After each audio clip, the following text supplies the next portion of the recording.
श्री रामचरितमानस से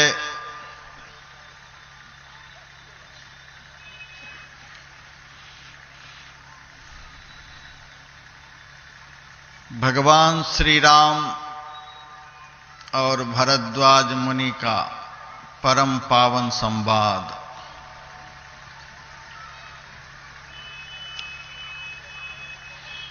एक और परम भागवत उद्धव जी भगवान श्री कृष्ण से ध्यान योग की विधि पूछ रहे हैं। मुमुक्षु पुरुष को आपका ध्यान किस तरह से करना चाहिए, किस भाव में करना चाहिए। तो दूसरी ओर भगवान श्री राम परम संत भरद्वाज मुनि से मार्ग पूछ रहे हैं। राम सप्रेम कहौ मुनि पाही, नाथ कहई हम कही मग जाही। महाराज, आप कृपा कर मुझे बतलाइए कि मैं किस रास्ते से जाऊं।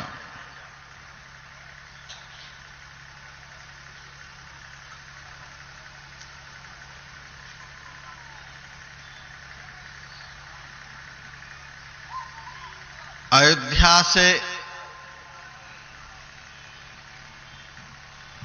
तीर्थराज प्रयाग तक की यात्रा में भगवान श्री राम को बहुत से ऋषि मुनियों से भेंट हुई है, बहुत से वनवासियों से भेंट हुई है, बहुत सारे तीर्थ यात्रियों से भी भेंट हुई है। लेकिन भगवान श्री राम ने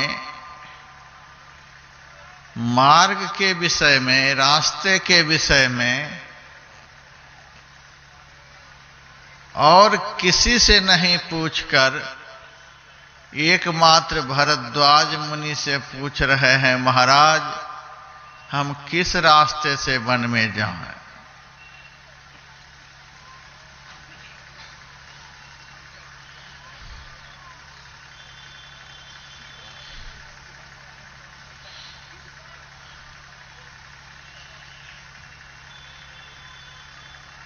जड़ भरत ने राजा रहुगण से भवाटवी का वर्णन करके सुनाया है। भव एक अटवी है। संस्कृत में अटवी कहा जाता है वन को, भव कहा जाता है संसार को। यह संसार एक जंगल है। देखने में लगता है बड़ा भारी शहर है, लेकिन नहीं, यह महाभयंकर जंगल है। तुलसीदास जी महाराज की वाणी में अनविचार रमणीय महा, जो इस संसार के ऊपर विचार नहीं करता है कि यह संसार कैसा है, उसके लिए तो बड़ा ही रमणीय है।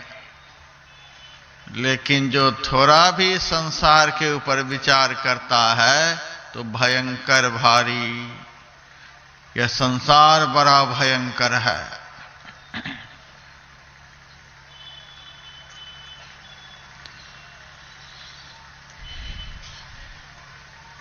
दुनिया में हम कहीं भी भटक जाते हैं, रास्ता भूल जाते हैं,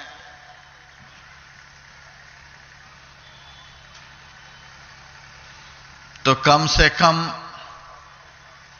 अपना पता जरूर होता है। अपने माता पिता का पता जरूर होता है। अपना घर का पता जरूर होता है, एकमात्र मंजिल का पता नहीं होता है। लेकिन यह संसार ऐसा वन है, यह संसार एक ऐसा जंगल है जिसमें जीव फंस जाता है तो अपने माता पिता को भी भूल जाता है, अपना सही घर को भी भूल जाता है, अपने मंजिल को भूल जाता है,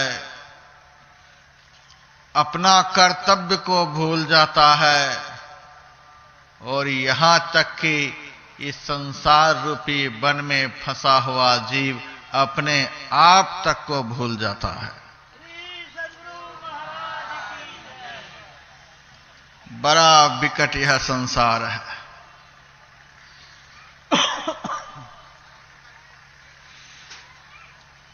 संस्कृत साहित्य के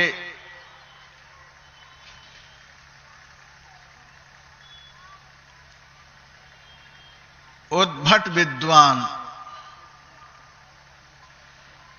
कलयुग में कालिदास हुए। उन्होंने लिखा है, गंधश्चासो भुवन विदिता केतकी स्वर्ण वर्णाः पद्मभ्रांत्यां चपल मधुपः पुष्प मध्ये पपात अंधीभूतः कुसुमरजसा कंटकेश्चूर्ण पक्षः स्थातुं गंतुं द्वयमपि सखे नैव शक्तो द्विरेफः।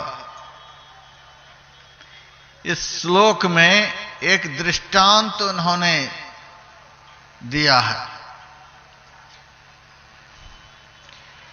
एक भौरा कमल का पराग लेने के लिए अपने स्थान से चला,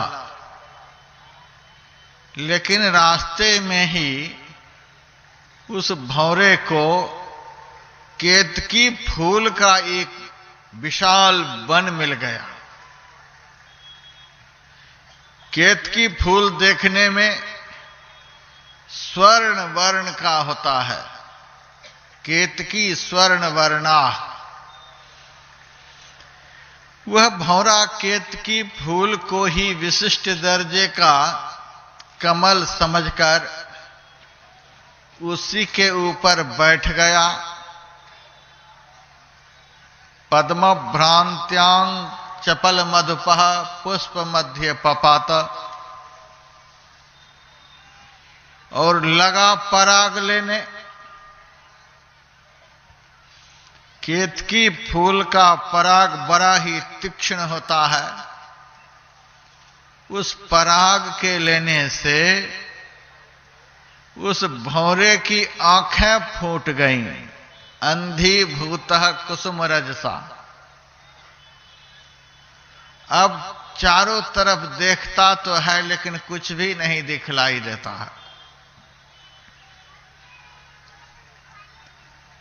भयभीत होकर, दुखी होकर वह भौरा अपने पंखों को फड़फड़ाने लग जाता है। केतकी फूल के किनारे किनारे रेशेदार कांटे भी होते हैं। उस कांटे के कारण भौरे का पंख भी चूर चूर हो गया। कंटकेश्चूर्ण पक्षः। अब भौरे की ऐसी स्थिति हो गई है कि न तो कुछ देख सकता न उड़ सकता। स्थातुं गंतुं द्वयमपि सखे नैव शक्तो द्विरेफः। अब केवल तरफरा रहा है, छटपटा रहा है, आकुल व्याकुल हो रहा है। अब क्या कर सकता। कालिदास ने बतलाया, जो स्थिति केतकी फूल के कारण केतकी फूल के वन के कारण उस भौरे की हुई वही स्थिति प्रत्येक जीव की इस संसार रूपी वन में हो रही है। हम लोग इस संसार में आए थे किस लिए? माता के गर्भ में 9 महीने तक पकते रहे। एक एक क्षण कल्प के समान बीत रहा था।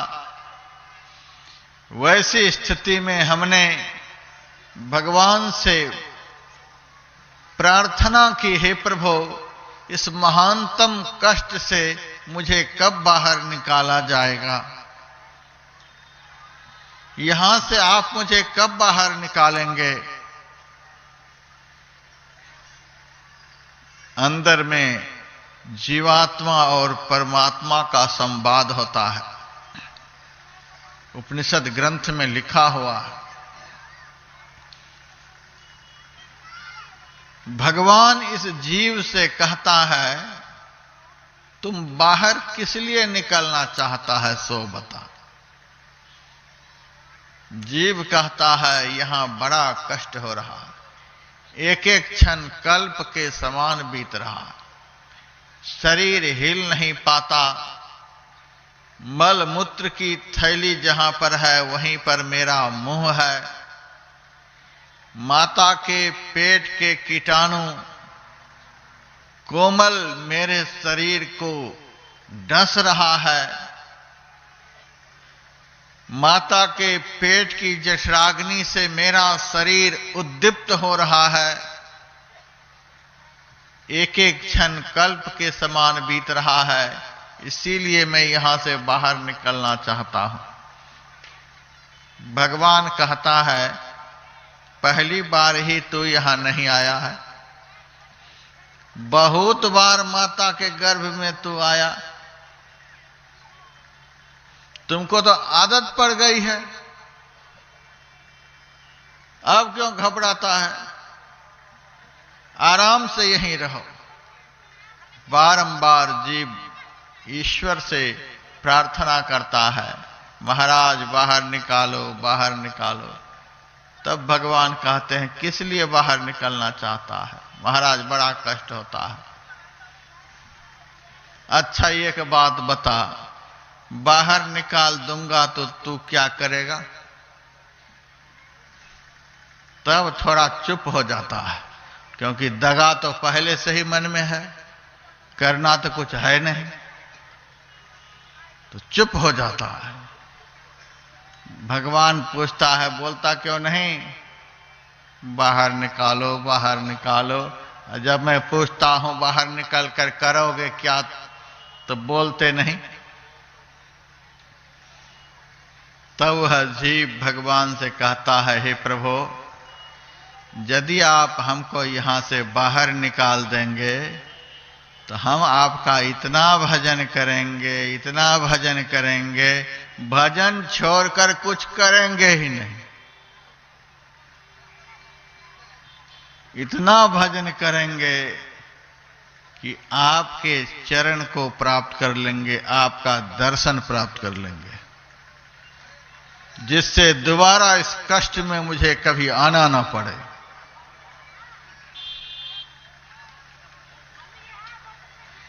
हमने माता के पेट में भगवान से यही प्रार्थना की है, आप हमको यहां से बाहर निकाल देंगे तो हम आपका इतना भजन करेंगे कि दोबारा गर्भ में आना नहीं पड़े। तब भगवान कहते हैं, यदि भजन नहीं करेगा तो तब फिर चुप हो जाता है।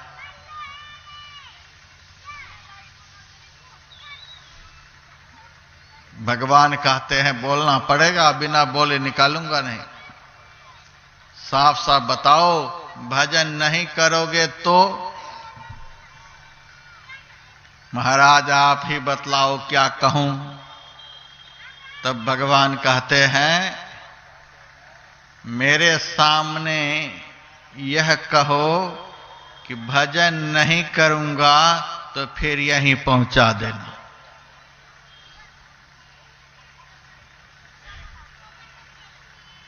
तब भगवान के सामने यह प्रतिज्ञा किया है, यदि मैं आपका भजन नहीं करूंगा तो फिर से यहीं पहुंचा देना।